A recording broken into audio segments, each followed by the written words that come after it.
Late जाइए अपनी जगह पर सीधे।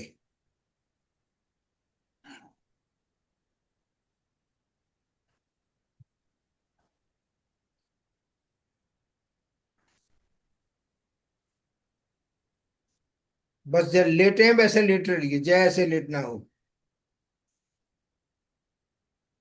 अब आपकी शक्ति उठेगी, पेरिनियम पार्ट से आपकी शक्ति उठेगी ऊपर की तरफ। उसको फील करिए, करंट सा हो, गर्मी सी हो, ठंडक सी हो।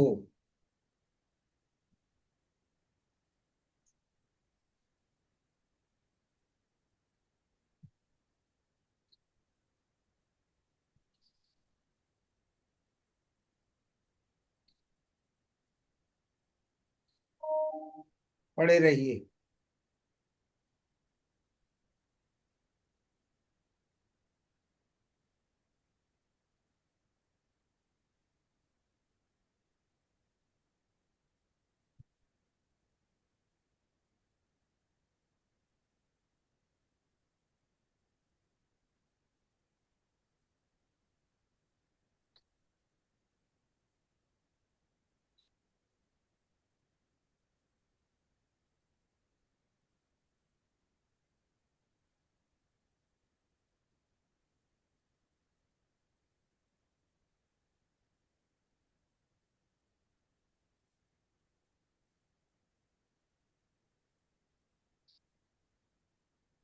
गहरी सांस लीजिए, पूरी गहरी सांस अंदर, पूरी गहरी सांस बाहर।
और अपना ध्यान अपने पैरों की तरफ, पंजों पर, उंगलियों की तरफ, उंगलियों पे गए। उंगलियां शिथिल हो रही हैं, दोनों पैरों की उंगलियां शिथिल हो रही हैं। दोनों पंजे शिथिल हो रहे हैं।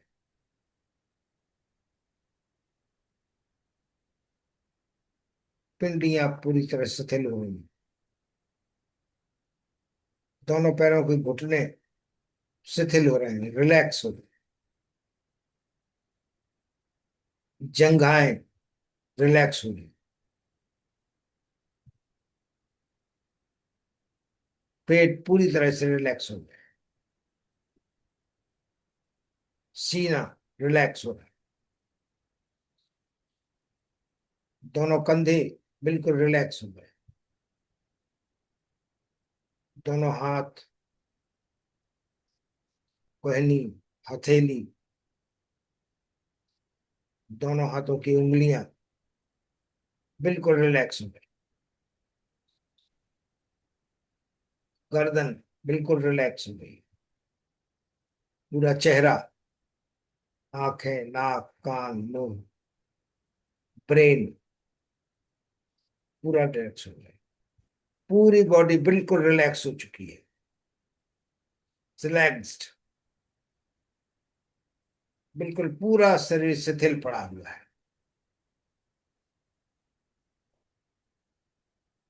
गहरी सांसें, पूरा शरीर शिथिल। ध्यान रखिए, जितनी गहरी सांस आप लेंगे उतने ज्यादा आप ध्यान में जाएंगे, और जितनी धीरे छोड़ेंगे उतने आप शिथिलता में जाएंगे।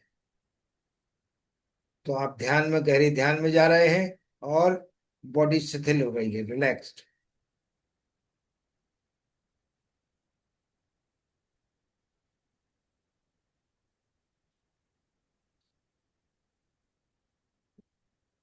पूरा शरीर बिल्कुल शिथिल हो गया है।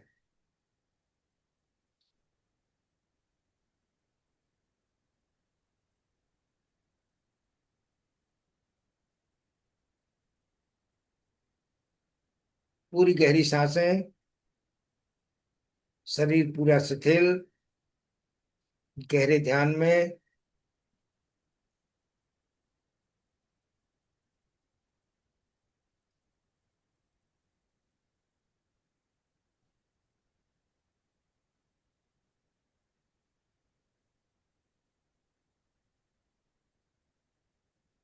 अब आप अपने पैरों की तरफ देखिए। उंगलियों से आपकी चेतना ऊपर की तरफ खिंच रही है। चेतना को ऊपर खींचिए।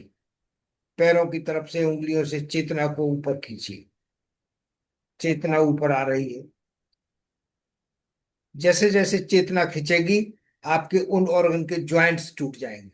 आपने देखा होगा जब व्यक्ति खत्म हो जाता है, मृत्यु होती है, तब उसके सभी जॉइंट्स टूट जाते हैं। उंगलियों के जॉइंट्स टूट गए।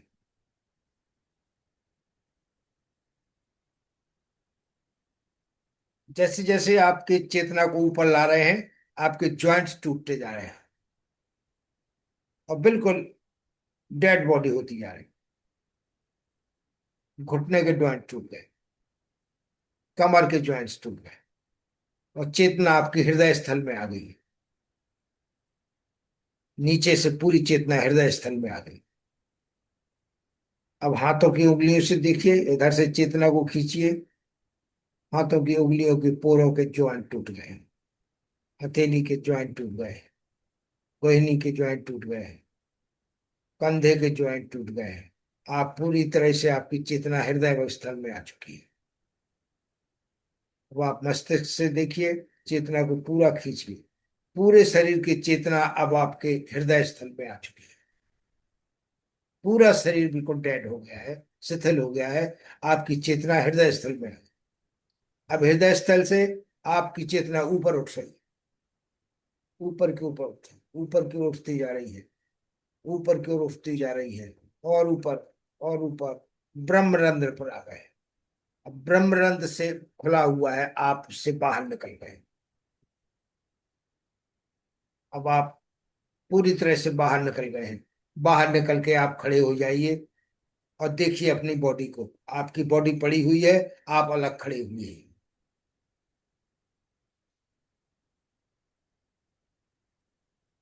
अब अपनी बॉडी के चारों तरफ एक सुरक्षा चक्र बनाइए।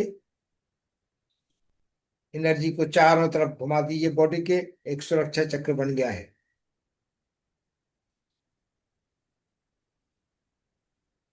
अब आप धीरे धीरे अपने घर के मंदिर में जाइए। वहां ईश्वर को प्रणाम करिए। अपने इष्ट को प्रणाम करिए। अपने देवी देवताओं को प्रणाम करिए। उसके बाद जो भी स्थान आपको पसंद हो, या जैसे चलिए मैं झांसी में रहता हूँ, तो मेरे पास में सबसे पहले ओरछा है, राम राजा का दरबार। और पास में है पीताम्बरा माई का दतिया में। तो हम सबसे पहले ओरछा जाते हैं। ओरछा में बेतवा नदी बह रही है। बेतवा नदी में जाते हैं।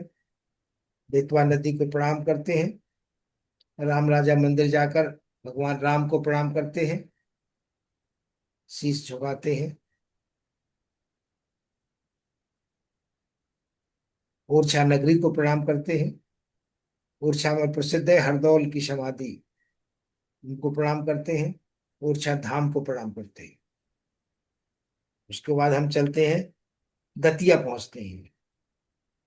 दतिया में जाकर माँ पीताम्बरा को हम प्रणाम करते हैं और माँ धूमावती को हम प्रणाम करते हैं। और वहाँ के गुरुदेव जी को प्रणाम करते हैं। वहां पे एक श्री चक्र स्थापित है, त्रिपुर सुंदरी का, उसको प्रणाम करते हैं। पीताम्बरा धाम को प्रणाम करते हैं। दतिया नगर को धाम प्रणाम करते हैं। उसके बाद हम सीधे वृंदावन पहुंचते हैं। वृंदावन में हम कृष्ण जन्मभूमि में जाते हैं।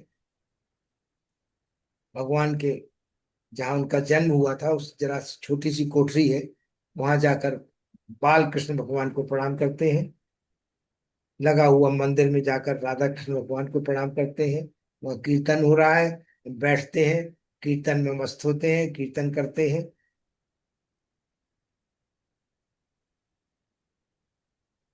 उसके बाद हम द्वारकाधीश मंदिर जाते हैं। वहीं से यमुना नदी बह रही है, यमुना नदी के किनारे जाते हैं, विश्राम घाट, जहाँ कंस को मरने के बाद भगवान कृष्ण ने विश्राम किया था। यमुना मैया को प्रणाम करते हैं। वहां से यमुना मैया के किनारे किनारे चलते हुए कर्ण का, जो उसका कंस का किला है, उसको देखते हुए, वहां से देते हुए गायत्री तपोभूम आचार्य श्री राम शर्मा को प्रणाम करते हैं, माँ गायत्री को प्रणाम करते हैं। उसके बाद सीधे हम पहुंचते हैं प्रेम मंदिर। प्रेम मंदिर वृंदावन फेमस मंदिर है। वहां जाकर हम राधा कृष्ण भगवान के विग्रह को प्रणाम करते हैं। सीढ़ियों से ऊपर चढ़ रहे हैं, ऊपर जाके सीताराम के विग्रह को प्रणाम करते हैं। वहीं कृपालु जी महाराज का एक विग्रह है, उनको प्रणाम करते हैं। परिक्रमा करते हैं मंदिर की। बहुत मनोरम दृश्य है। एक तरफ भगवान कृष्ण गोवर्धन को उठाए हुए हैं, वो सीन है। दूसरी तरफ आश्रम बना हुआ है विशाल, बहुत सुंदर गार्डन है। गार्डन में गायें हैं, मनुष्य बैठे हुए हैं। पूरा घूमते हुए हम बाहर निकलते हैं, परिक्रमा मार्ग पहुंचते हैं वृंदावन के। इस्कॉन मंदिर में जाकर हम गुरु को प्रणाम करते हैं, राधा कृष्ण के विग्रह को प्रणाम करते हैं, बलराम और कृष्ण भगवान के विग्रह को प्रणाम करते हैं, रुक्मणी माँ के प्रणाम करते हैं। उसके बाद हम सीधे परिक्रमा मार्ग से होते हुए प्रेमानंद जी के आश्रम में प्रेमानंद जी को प्रणाम करते हुए सीधे मुरली मनोहर मंदिर होते हुए यमुना नदी के तीर पर पहुंचते हैं और बांके बिहारी मंदिर जाते हैं। यमुना नदी से हम एक लोटे में जल लेते हैं, मंदिर पहुंचकर पुष्प लेते हैं, तुलसी की माला लेते हैं और नैवेद्य लेते हैं, यानी प्रसाद लेते हैं। बांके बिहारी मंदिर में प्रवेश करते हैं, उनका हम पूजन करते हैं। पाद्य पवित्रीकरण, पहले हम पवित्र होते हैं। अपवित्रो पवित्रा, शाबस। पवित्रीकरण करने के बाद पाद्यम आद्यम आचमनीयम स्नानम, वस्त्रम कुमकुम पुष्पम धूप दीप नैवेद्यम, ये पूरा षोडशोपचार पूजन करने के बाद भगवान कृष्ण भगवान बांके बिहारी भगवान की परिक्रमा करते हैं। और बांके बिहारी से हम वृंदावन को धाम को प्रणाम करते हुए चार धाम की यात्रा पर जाते हैं। पहले शांति कुंज हरिद्वार जाते हैं, ऋषिकेश जाते हैं। उसके बाद हम सीधा यमुनोत्री जाते हैं। यमुनोत्री में यमुनोत्री मैया को प्रणाम करते हैं। उसके बाद उत्तर काशी होते हुए गंगोत्री जाते हैं। गंगोत्री में माँ गंगा मैया को प्रणाम करते हैं। गंगोत्री माँ से फिर सीधा हम केदारनाथ की यात्रा पर जाते हैं। केदारनाथ भगवान भोलेनाथ को प्रणाम करते हैं, उनको जल अर्पित करते हैं, पूजन करते हैं। उसके बाद बद्रीनाथ धाम जाते हैं। बद्रीनाथ धाम में भगवान के दर्शन करते हैं। वहां नीचे एक गर्म पानी का वो है कुंड, उसमें स्नान करते हैं।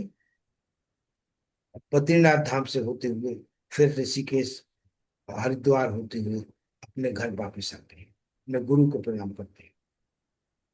अपने घर वापस आके हम ब्रह्मरंध्र से अपने शरीर में प्रवेश करते हैं। और प्रवेश करते हैं तो फिर एक जोर की अंगड़ाई लेते हैं, जिससे बड़ी नींद से जागे हैं। अंगड़ाई लेकर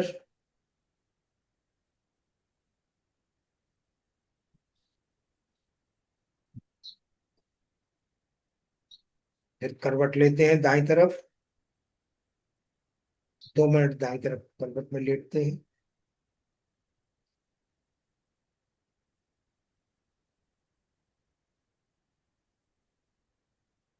अब बाईं करवट लेते हैं।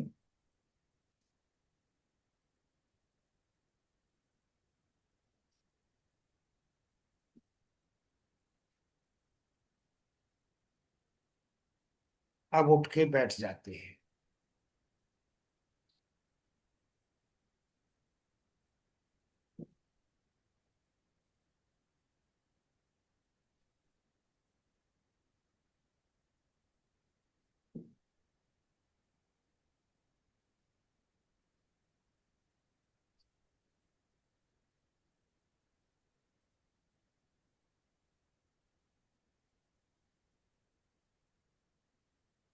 अनुभव करते हैं, अपने शरीर को देखते रहते हैं। शांत बैठते हैं।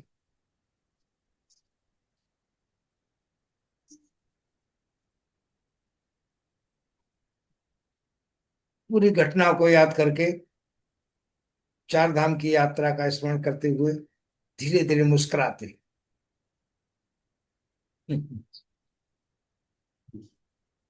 पहले मुस्कुराते।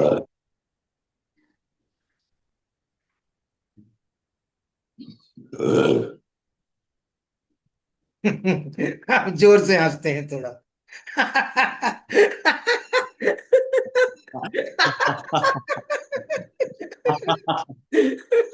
हंसिए जरा दिल खोल के। हंसिए जरा दिल खोल के हंसिए, बिल्कुल पूरी तरह से दिल खोल के हंसिए। आनंद लीजिए, अपने अपनी यात्रा का आनंद लीजिए, आपके शवासन का आनंद लीजिए, और पूरी तरह से आनंद में खो जाइए।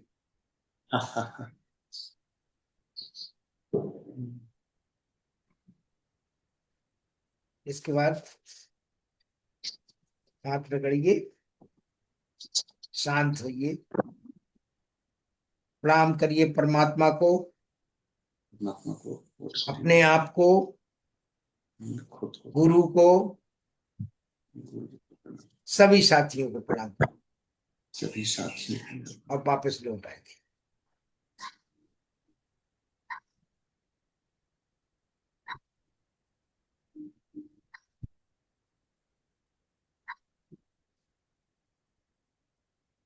ये हुआ आज का कार्यक्रम।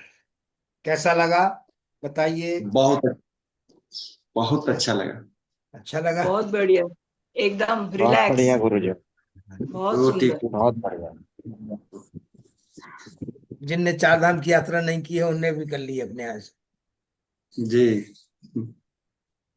पहुंच गए। गुरुजी रिकॉर्डिंग मिलेगा ना? है। हाँ मिलेगा ना। रिकॉर्डिंग। ओ, रिकॉर्डिंग मिलेगा, बिल्कुल आज किया तो है रिकॉर्डिंग अपन ने। नहीं, मेरा वो बीच में नेट चला गया था तो वापस थोड़ा कोई बीच में बात नहीं, कट हो मिलेगा, गया। वो तो मिलेगा।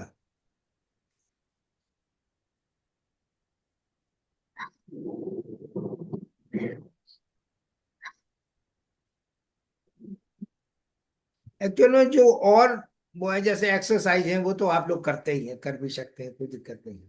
अब ये जैसा है ये आपको किसी ने नहीं कराया होगा अभी इस तरह से। एक्चुअली नहीं, क्या कभी नहीं। होता, हमारा कुंडली जागरण जो है मेन कारण है, हमारे यहाँ ब्रेन से 2 टाइप के रस निकलते हैं, एक ठंडा एक गर्म। जब वो दोनों बराबर मात्रा में शक्ति पर गिरते हैं तब शक्ति का जागरण होता है। साधना आप कितनी भी कर लें, उससे जरूरी नहीं कि हो ही जाए। लेकिन अगर आप जितनी फिजिकल मेहनत करते हैं उतनी ही मानसिक मेहनत करें तो आपकी कुंडली जागरण अपने आप हो जाएगी, कोई आपको जरूरत ही नहीं साधना की। समझ रहे आप। बस ये कंडीशन है कि आपको दोनों समान रूप से, जितनी आप फिजिकल वर्क करते हैं उतनी आपको मेंटल वर्क भी करना चाहिए। जब दोनों दोनों समान करेंगे तो दोनों जो रस निकलेंगे बराबर निकलेंगे, और वो शक्ति को जागृत करते हैं। और कुंडली जागृत होने का मतलब आपका जीवन बदल गया, टोटली बदल गया, है ना। लेकिन ये कब करना चाहिए, जब आप पहले और साधनाएं करें, जैसे अपनी एनर्जी को चैनलाइज करें, अपनी बॉडी को ठीक करें। क्योंकि ये शक्ति जो है अपार होती है, हर आदमी सहन नहीं कर पाता इसे। कई लोग कुंडली जागरण के बाद विक्षिप्त हो जाते हैं। इसलिए पहले अपने आप को तैयार कीजिए, अपनी शक्ति को जाग वो की बढ़ाइए, अपनी एनर्जी को मेंटेन कीजिए। साधना इसीलिए जो पहले की जाती है, ये शक्ति जागरण सबसे लास्ट में किया जाता है ना। पहले बॉडी को अपने उस लायक, उस शक्ति को सहन करने की पहले बॉडी को बनाए, तो पता चला कि आपने कभी कोई साधना ही नहीं की, कोई एनर्जी की तरफ देखा ही नहीं, एनर्जी क्या जानते ही नहीं है, और आप सीधा कुंडली जागरण में पहुंच जाएंगे तो आपका गड़बड़ हो जाएगा। इसलिए ये साधना तभी करना चाहिए जब पहले आपने अपनी बॉडी को उसके लायक बना लिया, है ना। योगा करें, प्राणायाम करें, एनर्जी चैनलाइजेशन करें, जो जो आपको श्वासों की क्रियाएं बताई गई है वो करें, है ना। अब आप लोग एक काम करें, पहले बिल्कुल सीधे बैठें और अपनी सांसों को काउंट करें जरा। जरा घड़ी में 1 मिनट देख लें, 1 मिनट में आप कितनी सांसें ले रहे हैं। अपने सामने घड़ी रखें, नॉर्मल सांस जैसे नॉर्मल लेते हैं, आपको सांसों पे कुछ करना नहीं है, बिल्कुल नॉर्मल सांस लीजिए। 1 मिनट में कितनी सांस ले पा रहे हैं, काउंट करिए।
फोर्टीन 14 सांसें आई गुरुजी। वेरी गुड, बहुत बढ़िया। 16 सांसें हैं, 16। ठीक, अभी सब 17 है। हाँ, बिल्कुल 1 मिनट में काउंट की ना प्रॉपरली, जी। नॉर्मल, उस सांसों पे कोई ना जोर दिया ना। जी गुरु। ठीक है, बहुत सही, जी गुरुजी, टाइमर लगा दिया। बहुत बढ़िया है।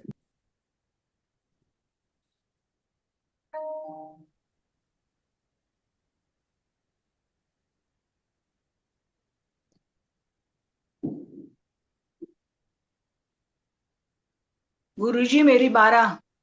बात बहुत कमाल, बहुत बहुत सुंदर। बस यही सांसों को तो करना है, सांसों को 4 5 तक 6 तक लाना है।